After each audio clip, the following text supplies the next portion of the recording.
Bago ka ba sa channel na to, huwag kalimutang mag-subscribe at i-hit ang notification bell para ma-update kayo sa mga upcoming videos ko. Maraming salamat mga sir. Yes sir! Tapos na ang 14 days quarantine ni 3D Ravenna at handang-handa na si 3D. Maging ang kanyang kupunan na San and Neo Phoenix ay sobrang excited na rin.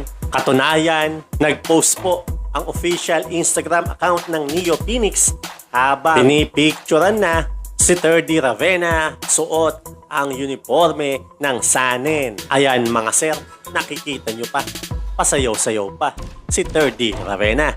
Sa mga hindi po nakakalam, ito pong kupunan ni 3D Ravenna ay katitikim lamang po ng panalo. Yan po ang kauna-unahan nilang panalo matapos ang 10 laro. Tinalo nga po nila nung isang araw ang koponan ng Kyoto Hanaris sa score na 94-75. Sa kasulukuyan, ang San and Neo Phoenix ay nasa ika-10 pwesto sa Western Conference sa bilig sa Japan. Isang panalo at 9 natalo. Sa overall, pang 20 po sila. Though yung karamihan ng mga talo ng Neo Phoenix, kulang-kulang po ang kanilang mga players. Wala po yung mga import. Even yung coach nila, wala pa rin. Dahil dumating po ang mga yan, opening na po ng B-League. Kailangan i-quarantine pa sila ng 14 days tulad po ng ginawa kay 3D Ravenna. Tandaan nyo po mga sir, November 7. Mark your calendar. Yan po ang magiging first official game